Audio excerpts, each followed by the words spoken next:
दिनै एनडिएफबि जेंना बे एनडिएफबि जेंनाखौ मानगोनां गोबिन्द बसुमतारी बिथाङा दसे उनाव बुंगोन।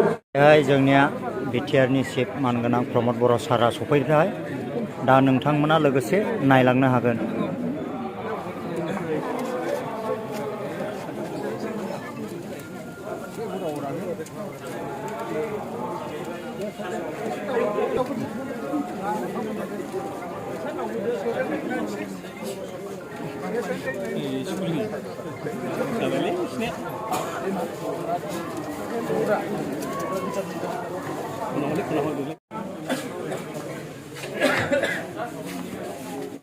बेखौनो सोङो मा पलिसि मा प्लेनिं बड'लेण्डखौ बोरैहाय जों जौगाहोनो नागिरदों बे बाथ्राफोरखौ सोङा बिथांमोना।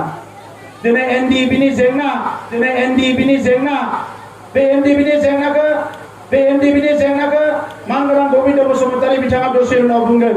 नाथाय जोङो 100% बोरैहाय फिनिश खालामनो हायो बिनि थाखाय जोङो खामानि मावगासिनो दङ। दा मानगोनां रायजो राजा नोंथांमोन आरो बेजों जोङो फैसाल' होगोन बिदि नङा। बिनि थाखाय माखासे स्किम आसनिबो जोङो बानायदों। दिनै लाखपति महिला होननाय मोनसे आसनि दङ पिएनआरडिआव।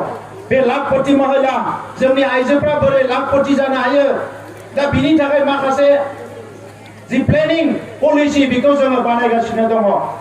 बेजों लोगोसे जोंनि पिग मिशनखौ नुदों अमा फिसिनाय बिनि थाखाय दिनै 1000 सुबुंखौ ट्रेनिं होनाय जाबाय। गासै 6000खौ ट्रेनिं होनाय जागोन। जोङो जानला मानला फैसाखौ रानना होनानै ओरैनो खरसा खालामनो नागिराखै। सासे मानसिया जाहाथे गावनि आथिङाव गसंनो हायो। मानगोनां रायजो राजा नोंथांमोना नुदों बर'नि बिफा बड'फा उपेन्द्रनाथ ब्रह्म थांनाय 67 बोसोराव बिपिएफनि सरकारनि समाव दुलाराय बर' फरायसा आफादा बिटिसि सरकारखौबो नारसिनदोंमोन, आसाम सरकारखौबो नारसिनदोंमोन जे बड'फानि जोनोम सानखौ फरायसा सान महरै फालिनांगौ। नाथाय बिथांमोना बेखौ फालियाखिसै। बड'फाखौ बिथांमोना बड'फा होननानै सनमान होआ। जुदि बिथांमोना बड'फाखौ बड'फा होननानै सनमान होआबा बर' हारिनि गांनाय उखैनाय जेंना जेंसि आइ आफा रायजो राजानि जेंनाखौ बिथांमोना बेसेबां गोसो होयो बेखौ जोंहा दिनै बिजिरनानै नायनांगोननि सम फैदों। जोंनि सरकार फैनायाव जोंनि सरकारा बोसोरनै जायैयावनो आसाम सरकारजों रायलायनानै एबसुनि नारसिननाय आरो जोंनि सरकारनि नारसिननाय आसामनि चिफ मिनिस्टार बिथाङा बरागारियाव फैनानै बड'फानि न'आव फैनानै थुलुंगाफुरियाव 31 मार्च बड'फानि जोनोम सानखौ आसाम नाङैनो फरायसा सान फालिनो थाखाय डिक्लेयार होलांबाय। आरो फैगौ 31 मार्चआव गुवाहाटीनि शंकरदेव कलाक्षेत्रआव आसाम सरकारनि दैदेननायावनो जोङो बड'फानि जोनोम सानखौ जोंनि हिर' जोंनि बड'फानि जोनोम सानखौ जों फालिनो थांगासिनो दङ। बे बर' हारिनि थाखाय बेसेबा गिदिर मोनसे सन्मान आरो बेखौ बिपिएफआ मावाखै। बिपिएफआ मावाखै। दिनै रायजो राजाफ्रा बिजिरनानै नाय बिथांमोननि साननाय हनाया माबायदि। दिनै बिथांमोननि साननाय हनाया जोबोद गुसेब। सासे मानसिनि मोदोमखौ मोखांखौ लानानै बिथांमोना रायलायनो सम दङ। सोर मा गाननो गानाखै बेखौ रायलायनो सम दङ। नाथाय हारिखौ जे मुलुगनां थाखोआव जौगाहोनांगौ बेखौ साननो थाखाय बिथांमोना सम गैया। जोंनि बोसोरनै सरकारनि समाव खेबनै क'क्राझाराव दिनै लिटारेरि फेस्टिभेल खुंबाय। थुनलाइयारि जथुम्मा थुनलाइयारि फोरबो। बे थुनलाइयारि फोरबोआव गिबि बोसोराव 100निख्रुइ बांसिन गुबुन रावारि फोलेरनि गुबुन रावारि सुबुंखौ लाबोनानै क'क्राझाराव जोंनि बर' रावखौबो जाहाथे बिथांमोना सिनायो बुजियो बिनि थाखाय जों हाबाफारि लादों।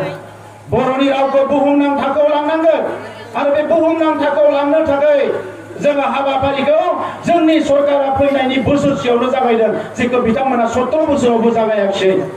थांनाय बोसोरावबो थांनाय 22 बोसोरावबो 22 मायथाइयावबो फिन क'क्राझाराव जोंनि लिटारेरि फेस्टिभेला जोबोद गाजा गोमजा जादों। जोंनि ओनसोलनि लाइमोनफ्रा फुटबल गेलेयो, आर्सारि गेलेयो, गोबां खेलायाव जोंनि गेलेनाय बादायलायनायाव गेलेमुआव जोंनि लाइमोनफ्रा जोबोद माने पटेन्सियेल एनार्जि दङ, गोहो दङ। बे लाइमोनफोरखौ थुलुंगा होनायनि नोजोरजों जों आइएसपिएल फुटबल मेच खुंदों। सा सानजा भारत राजनितिनि मुङाव राजनिति खालामबा जानाय नङा। बिथांमोना बुङो मोनसे मावो मोनसे। रायजोफोरखौ 67 बोसोर थगायबोबाय बिथांमोना मोनसेबो खामानि मोजाङै मावाखिसै। नोंथांमोना मिथिगौ मास्टारफोरखौ 70 बोसोराव बिथांमोना रेगुलार खालामाखिसै। दिनै बे मास्टारफोरखौ जोंनि दिनाव जोङो रेगुलार खालामबाय।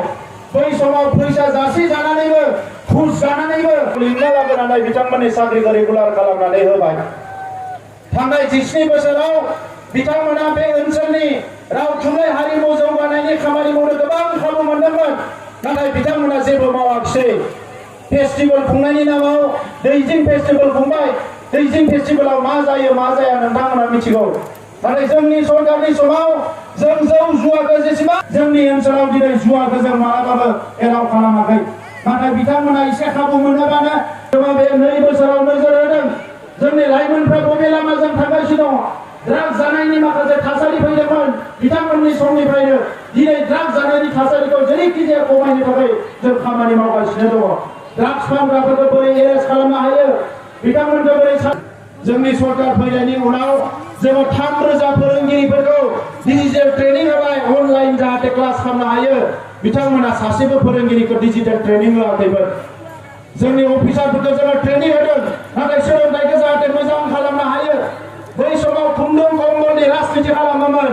खुन्दुं मुथासेजों न'खर गंसेया जौगानो हाया, मुसारि गांसेजों न'खर गंसेया जौगानो हाया। दिनैबो सोरबा साननो हानाय बिपिएफआनो मोजांमोन, खुन्दुं मुथासे होयोमोन, मुसारि गांसे होयोमोन। मानगोनां रायजोफोर, जोंनि समाव जोङो डाइरेक्ट 5,000 रांनि अनसुंथाइ होनाय हाबाफारिखौ 9,200 न'खरनो जोङो 5,000 करि होदों। देग्लाय बोसोरावबो जोंनि जि गोजोन गोरोबथा फैनांगौ, पिस एकर्ड जानांगौ, बेवहाय बिथांमोना मालाबाबो पजिटिभ बाथ्रा बुङाखिसै, बेवहाय दाजाबथायारि बाथ्रा बुङाखिसै। लोगोसे बे ओनसोलनि जौगानायावबो बिथांमोना गोसो होआखिसै। बे ओनसोलनि स्कुल कलेज लुफुंनाय, फोरोंगिरि थिसननाय, सोलोंथाइखौ मोजां खालामनाय, समाजारि बिथिंफोरखौ सुस्रांनाय, जोंनि हा हुनि जेंनाखौ सुस्रांनाय, लाइमोनफोरखौ बायदिसिना बिथिङाव जौगाहोनाय, बे मोनसेबो खामानिखौ बिथांमोना गोसो होयैलाय 2020 मायथाइनि इलेक्सनाव बिपिएफखौ बिदाय होनानै रायजो राजाफ्रा इउपिपिएलखौ दिनै सरकाराव लाबोबाय। नंगौना नङा रायजोफोर? दा इउपिपिएलखौ रायजो राजाफ्रा दिनै सरकाराव लाबोदों। दा नोंथांमोना इउपिपिएलखौ सरकाराव लाबोनाय लेखायै दिनै जों इउपिपिएलनि बिबानगिरि महरै आरो नोंथांमोननिनो सोरनिबा फंबाय, सोरनिबा बिदा, सोरनिबा न'खरनि आंगो हिसाबै दिनै जोंहा